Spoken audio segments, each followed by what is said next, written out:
अस्सलाम वालेकुम दोस्तों, कैसे हो। मुझे उम्मीद है कि आप सभी सही हो गए। न्यू अपडेट के साथ मैं आपके सामने फिर हाज़िर हो चुके हैं। कुवैत में रहते हैं, कुवैत की खबरों से हमेशा के लिए अपडेट रहना चाहते हैं तो ये वीडियो आप शुरू से लेकर आखिर तक देखते रहिए। इस वीडियो के अंदर मैं आपको काफ़ी ज़्यादा इंपॉर्टेंट जो है इन्फॉर्मेशन देने वाला हूँ और आप लोगों को बताने वाला हूँ कुछ जानकारी ऐसी जो कि आपके लिए ज़रूरी है। और एयरपोर्ट के हवाले से, गिरफ्तारी के हवाले से, चेकिंग के हवाले से बहुत सारे लोग ऐसे हैं जो कि नशे का कारोबार करते हैं, उनके हवाले से हम बात करेंगे। बिना देरी की वीडियो शुरू करते हैं।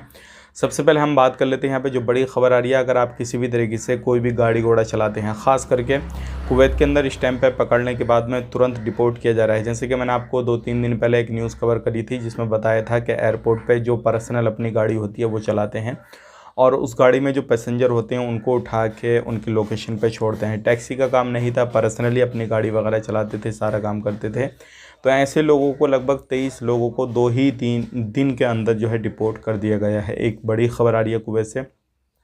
अगर आप कुवैत के अंदर रहते हैं तो किसी भी तरीके से आपको डिपोर्ट किया जा सकता है, चाहे वो 1 दिन हो या 2 दिन हो। तो 2 ही दिन के अंदर जो है लोगों को डिपोर्ट कर दिया गया है। अगर आप भी इस तरीके से इलीगल एक्टिविटी करते हैं, कुछ भी करते हैं तो थोड़ा ध्यान रखें, सावधानी बरतें। बात कर लेते हैं यहाँ पे।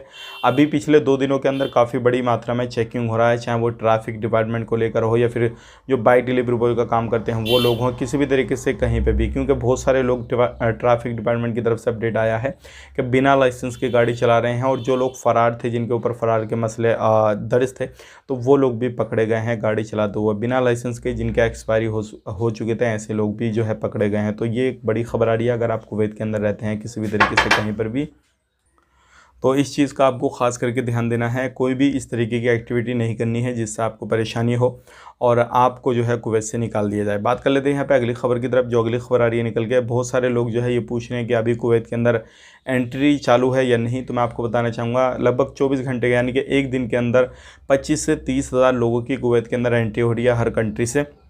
अगर आप भी इस टाइम पे कुवैत के अंदर आना चाहते हैं तो आ सकते हैं, कोई भी इशू नहीं है। लेकिन प्रॉब्लम यही है, अगर आपका जब तक सिविल आईडी नहीं बनता, कोई भी अकाम वगैरह नहीं बनता है, तब तक आप बाहर वगैरह जो है निकलना, काफ़ी ध्यान से निकलना है और अपने काम से दूसरे काम पे नहीं भागना है, इधर उधर को हाथ पैर नहीं फेंकना है। अगर आप ये एक्टिविटी करेंगे तो आपके लिए काफ़ी ज़्यादा प्रॉब्लम हो जाएगी और आपको काफ़ी ज़्यादा परेशानी आएगी। यही थी आज की कुछ जानकारी जो कि मैंने आपसे शेयर कर दी। और बात कर लेते हैं यहाँ पे अगली खबर की तरफ। जो अगली खबर आ रही है नशे के हवाले से। हाँ जी, बहुत सारे, जैसे कि आपको मालूम है, 80 किलो पाउडर और जो कैप्सूल वगैरह होते हैं नशे के, ये सारी चीज़ें पकड़ी गई हैं। अगर आप कुवैत के अंदर रहते हैं तो ये काम बिल्कुल छोड़ दीजिए, नहीं तो आपको बहुत बड़ी परेशानी हो जाएगी। अगर ज़्यादा मसला आप एक प्रवासी हैं आप पर पाया गया तो हो सकता है आपको काफ़ी ज़्यादा उम्र कैद की जो है सुनाई जाए या फिर अदरवाइज जो भी एक्टिविटी हैं, जो अगर आपके साथ में ज़्यादा ही कुछ ऐसे केस दर्ज किए हुए हैं और भी ज़्यादा, तो और भी ज़्यादा सज़ा आपको सुनाई जा सकती है। तो इस चीज़ का खास करके ध्यान रखें। वीडियो अच्छा लगा लाइक करें, शेयर करें। आप अपना ख्याल रखें, अपनी फैमिली लोग ख्याल रखें। Take care, bye bye.